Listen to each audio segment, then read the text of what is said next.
para entender también cada estudiante cómo se acerca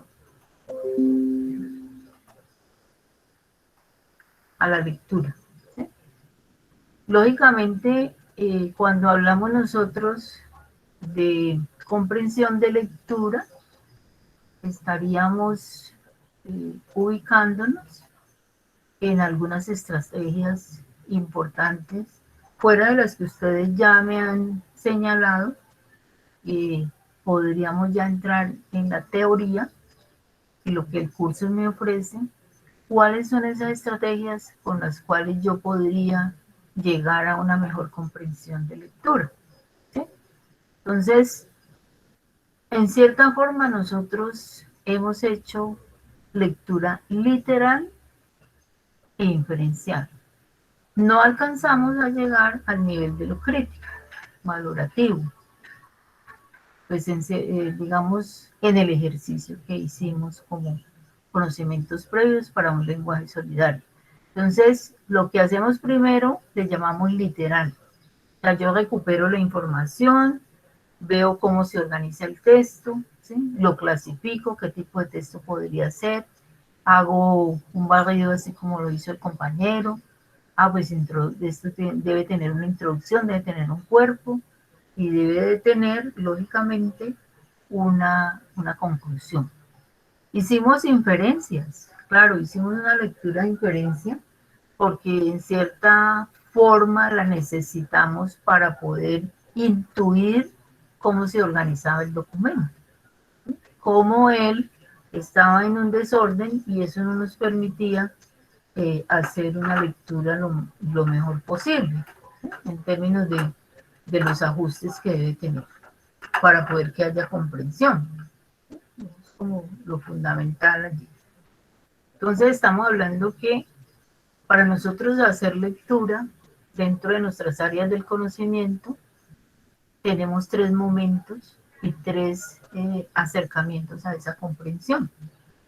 Entonces le llamamos niveles, literal, inferencial y crítico. Entonces yo ya cuando haya realizado estos pasos que se dan de manera, pues digamos, cognitiva, de saberes, pues yo ya puedo emitir si estoy de acuerdo con el autor, qué dice el autor, cuál es la crítica, hacia dónde dirige su tema, cuál es el punto de vista del autor, cuáles son las ideas que él nos está referenciando a través de su documento, qué tipo de documento si es un ensayo, si es un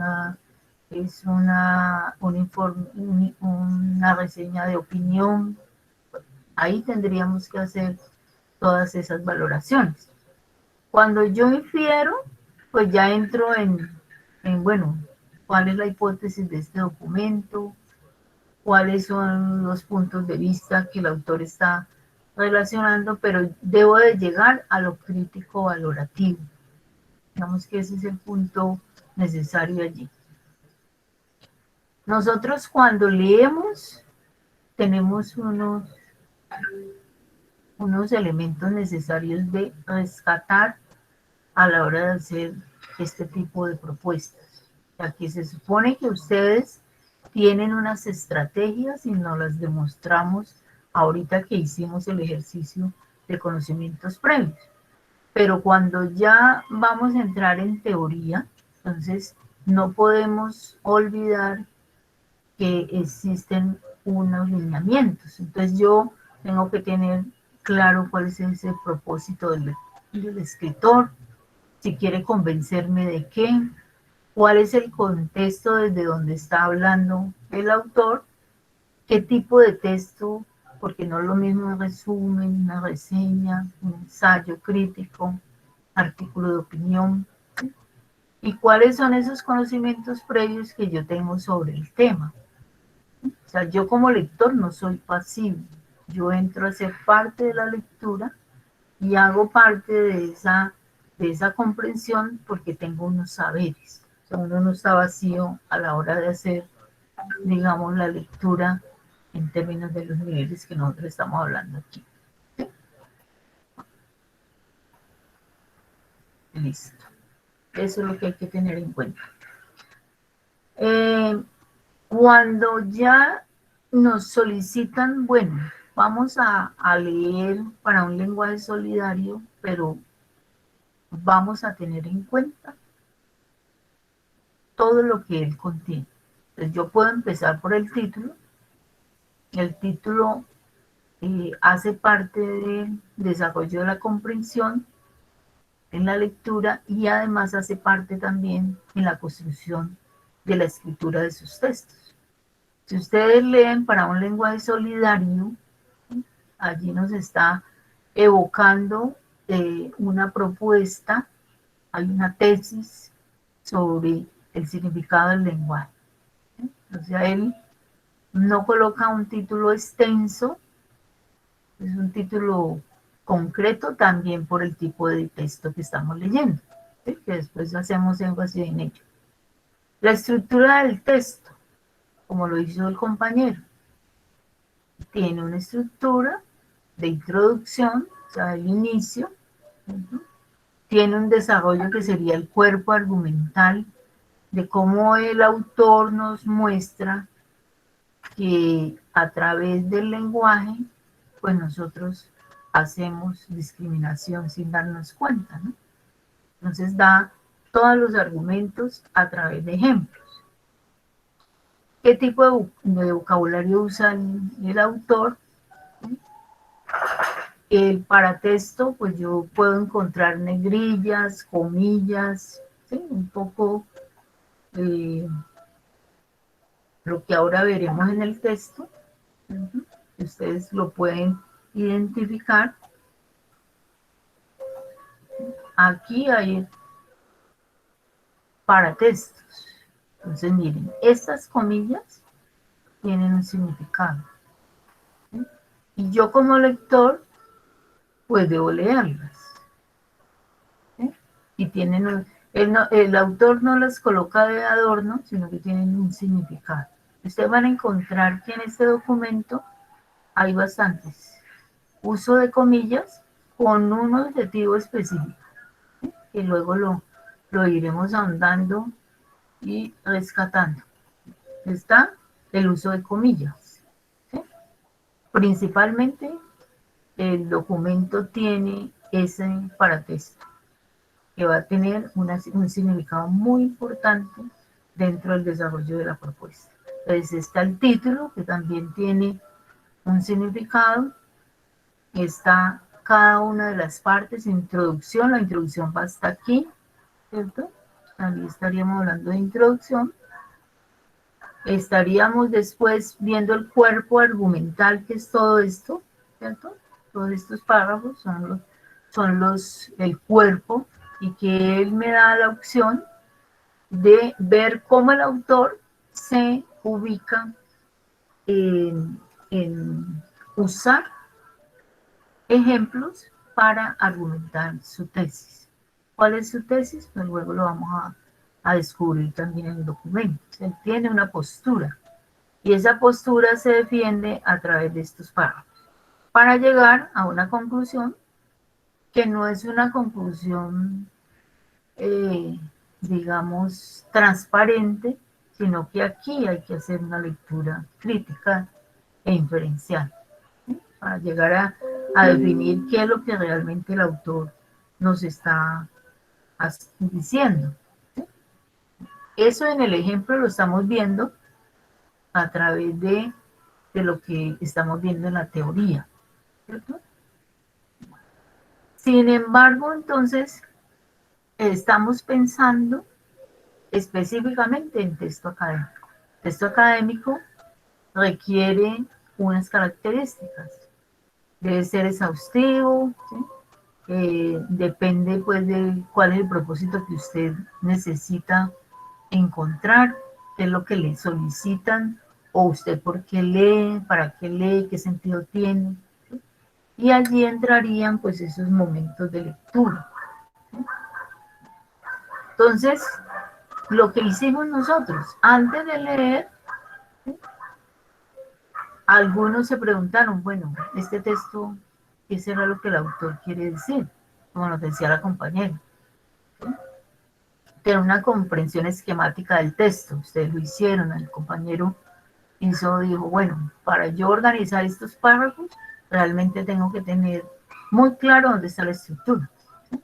Y organizo la información. Revisamos el título. En este caso no hay resumen, pero los textos académicos, artículos científicos, artículos de publicaciones, todos tienen su resumen, ¿cierto? Y allí puedo ubicar yo si realmente el documento, qué es lo que me quiere dar como información. Intento plantear algunas hipótesis, o sea, uno puede hacerse hipótesis con respecto a lo que está leyendo. O sea, uno no es un paciente inactivo. Como lectores no somos pasivos, somos parte del documento. Y el documento o el texto que nosotros estemos leyendo cobra vida en la medida que el autor interviene, el lector interviene en dicha lectura. ¿Sí? O sea, no, si no, no sería lectura. Durante la lectura, nosotros lo que hicimos fue ese primer paso, ¿cierto? Pero después, en el proceso nuestro, habrá que irse, por ejemplo, subrayar. El subrayado es importante en la medida en que ustedes pueden no subrayarlo todo, como es a veces el estilo, sino lo más importante, cuál es en el caso de la clase, cuánto tiempo desarrollamos la actividad y cuál es el propósito. Un ejercicio didáctico, pues que me ayuda a observar cuál sería la forma de lectura de ustedes. Allí nosotros organizamos también tipología, o sea, bueno, entonces, ¿qué tipo de texto es el que estamos leyendo? ¿Cuál es la estructura? ¿Qué tipo de terminología está usando? ¿Quién es el autor? ¿Cuál es la intención que hay allí? ¿Cierto? Y hablaríamos de las implicaciones que tiene la lectura. En el caso, se supone que en todos los campos de la educación, pero la universidad tiene una exigencia mucho mayor y hay cambios significativos con relación al proceso académico. Entonces, leer tras las líneas, crítico intertextual, inferencial, literal. Leer las líneas. Eso fue lo que de pronto hicimos al principio, pero también hicimos inferencial, ¿sí? Leer entre líneas, para poder yo desarrollar la propuesta del documento, ¿cierto? Yo tuve que hacer inferencias para decir, este párrafo va aquí, no, el párrafo es de introducción, no, el párrafo es de conclusión. Y llegaríamos a hacer después el ejercicio crítico intertextual. Estos son los pasos, digamos, que implican una lectura pues adecuada en términos de nuestro momento pedagógico. Saber qué quiero hacer con esta lectura, qué debo hacer con ella, si se quiere un producto, cuáles son sus características, cuánto tiempo me va a tomar, qué otra información necesito, dónde voy a leer, cuándo y con qué.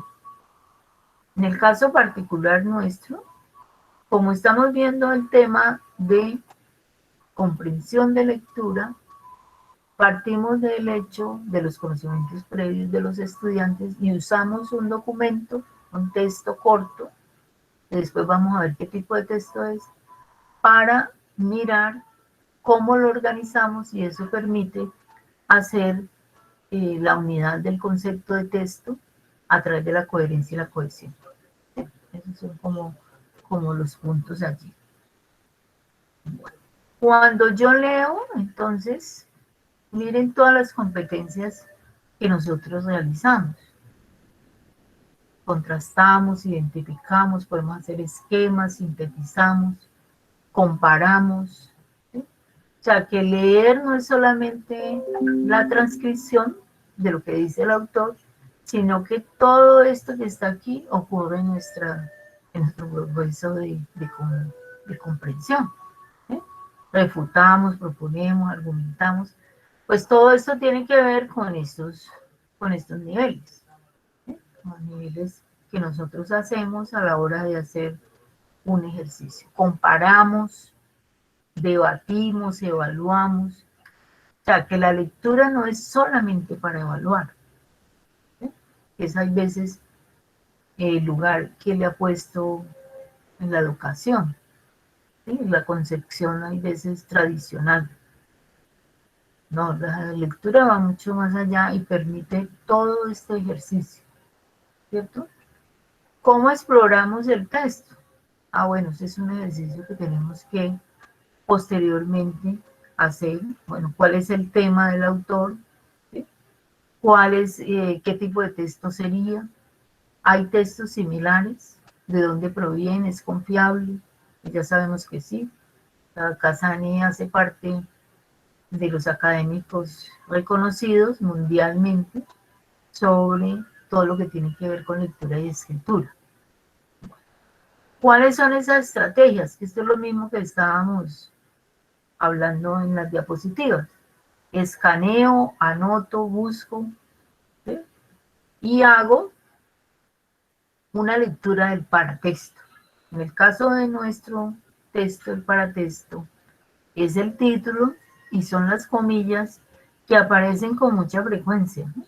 Y que van a tener un sentido y que el lector tendrá que discernirlo, porque si yo voy al concepto de, bueno, las comillas sirven para tal cosa, ¿sí? O sea, le doy una definición en términos del uso como signo de puntuación, ¿cierto?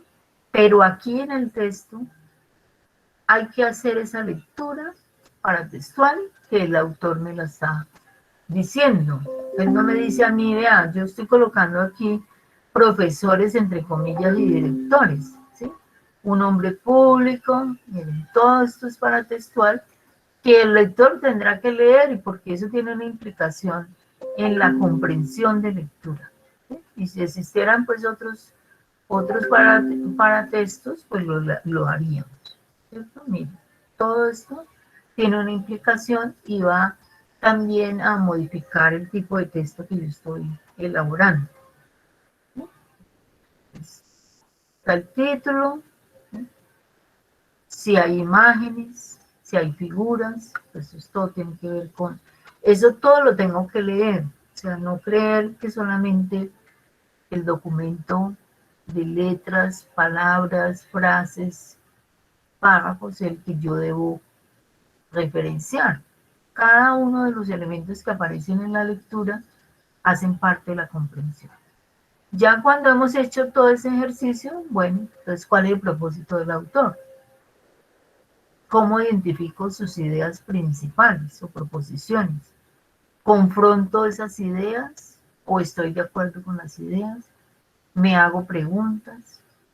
¿Voy un poco más allá y me dirijo a otros documentos para identificar lo que el autor está queriéndome decir? ¿Sí?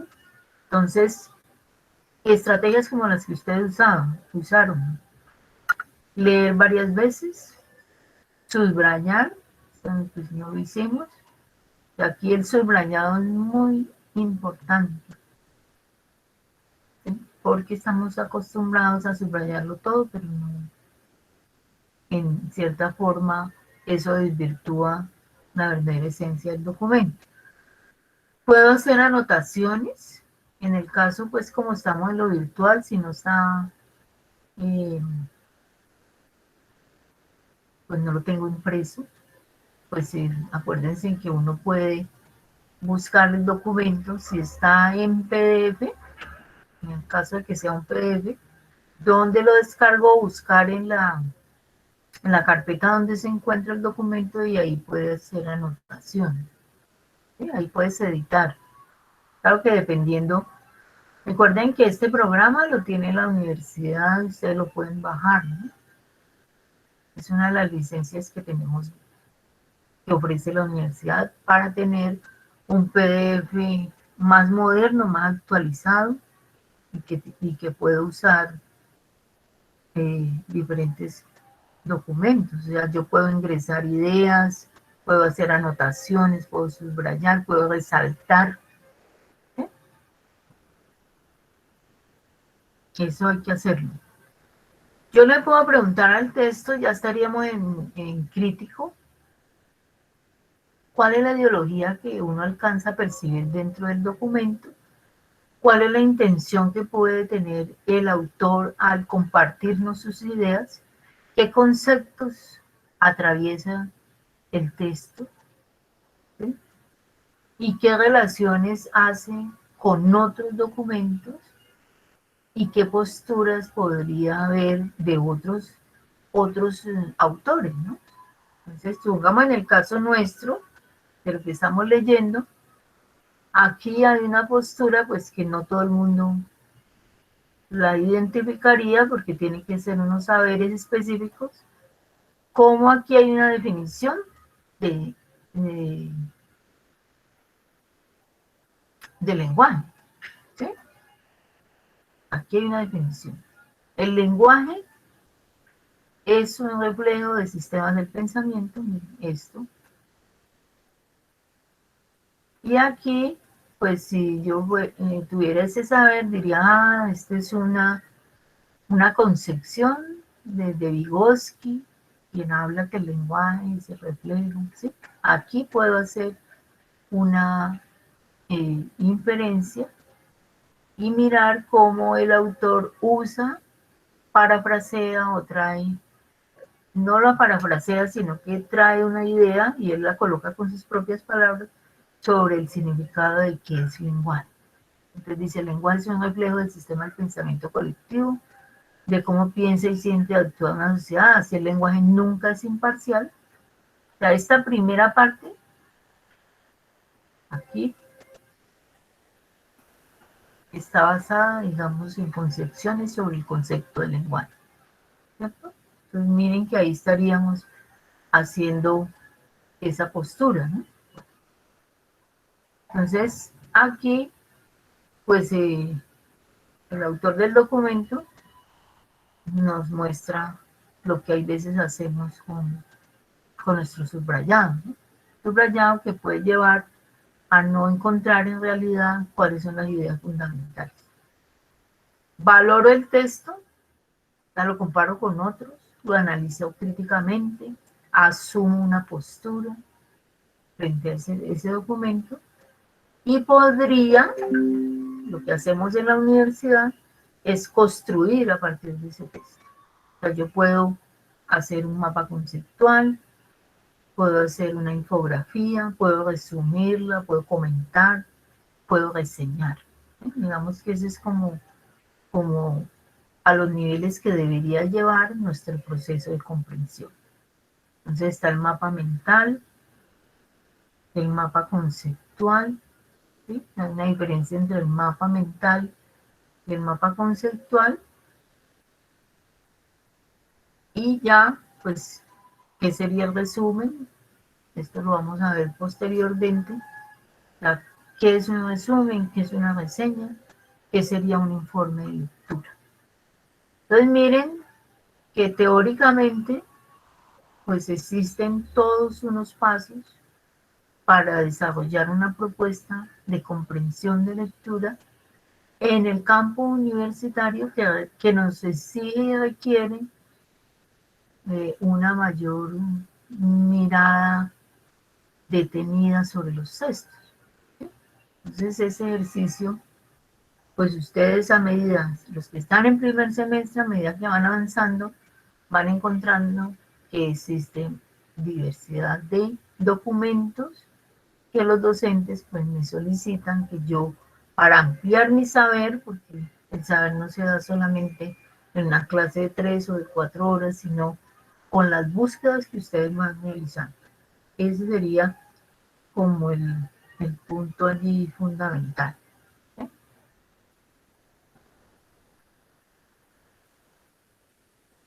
Y para cerrar, pues entonces hablaríamos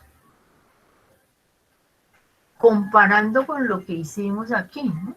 Aquí estamos hablando de un texto específico que tiene 6 párrafos, ¿cierto? Los 6 párrafos, cada uno pues cumple una función. Mírenlo aquí.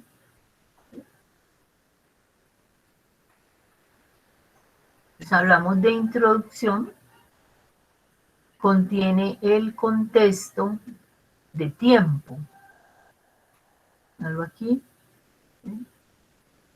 O sea que cuando yo hablo de introducción, debo de ubicar, en el caso específico de la teoría, dice, bueno, estamos hablando de los últimos días, no estamos hablando del siglo pasado, ni la época de los dinosaurios, sino en los últimos días. Ya el autor específicamente nos está diciendo, mire, señor lector, yo le estoy diciendo a usted que se ubique aquí, ¿sí? En términos del tiempo.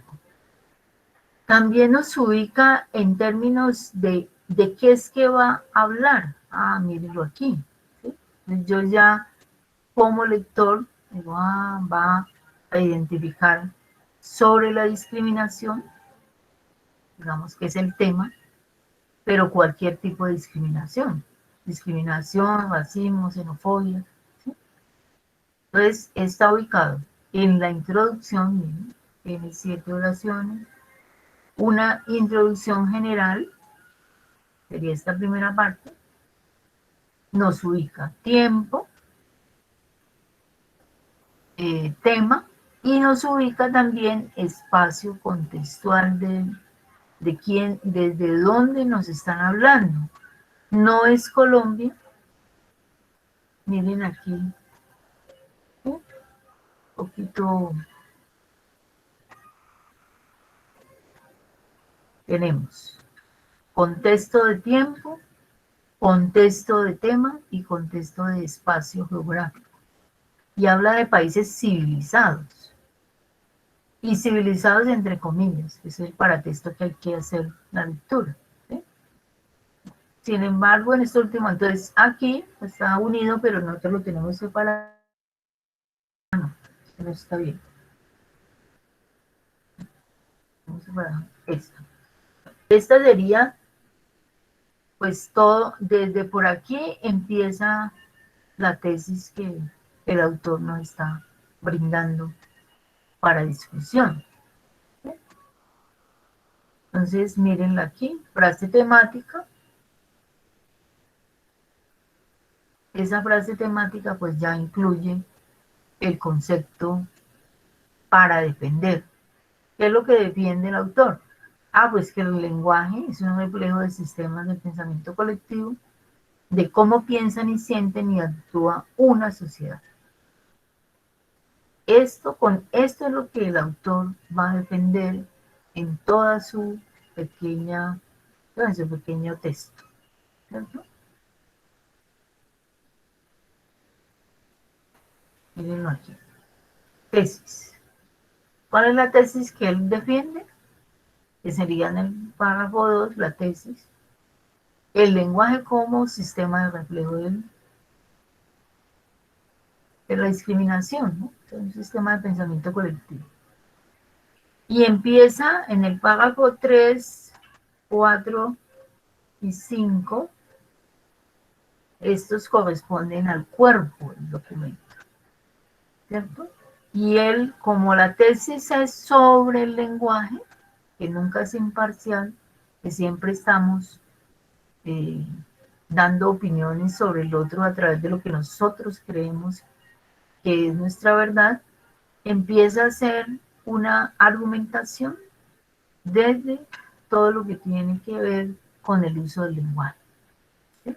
Entonces, habla primero de las fórmulas para referirse al otro sexo, habla de qué pasa con los libros, de esa discriminación, qué pasa con las frases hechas, y ese sería el cuerpo de argumental que usa el autor, teniendo en cuenta que este es un documento corto que tiene una especificidad y una intención.